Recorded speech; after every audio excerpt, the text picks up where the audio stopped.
জীবন, হায়রে প্রবাসী, ভাষায় প্রকাশ করার মতন না। আপনারা নিশ্চয়ই অবগত আছেন সোশ্যাল মিডিয়ার মাধ্যমে কুয়েত রিগায় যে আগুন লেগেছিল, সে আগুন থেকে বাঁচার জন্য বিল্ডিং থেকে এভাবে লাফিয়ে লাফিয়ে পড়েছে মানুষ।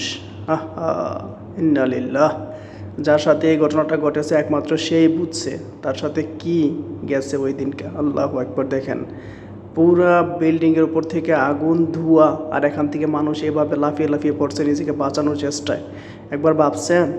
হ্যাঁ, তারপর আপনারা প্রবাসীদের নিয়ে হাসি ঠাট্টা, কামলা ইত্যাদি বলে গালি দেন। যে প্রবাসী করে, যে প্রবাসে থাকে, একমাত্র সেই জানে তার জীবনটা কেমন।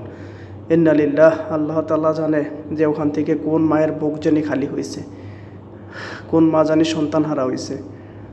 আল্লাহ, যেসব প্রবাসীরা আগুনে দগ্ধ হয়ে মারা গেছেন তাদেরকে তুমি জান্নাতের উচ্চ মাকাম দান করুন, আমিন। আর যেসব ভাইয়েরা অসুস্থ আছেন তাদেরকে দ্রুত সুস্থতা দান করুন। আল্লাহু আকবার। আল্লাহ, ইন্না লিল্লাহ। আল্লাহ, এমন ঘটনা যে আর কারোর সাথে না ঘটে। উফ, যারা প্রবাসে আছে একমাত্র তারা জানে যে প্রবাসটা কত কঠিন। এই কুয়েতে গরমকালটা আসলেই, হ্যাঁ, এই ঘটনাটা ঘটে যে আগুন লেগে যায়। প্রতিটা কুয়েত প্রবাসী একটু সাবধানে থাকবেন, বিশেষ করে যারা আজনবী তাদের ব্রাকেই বেশিরভাগ আগুন লাগে।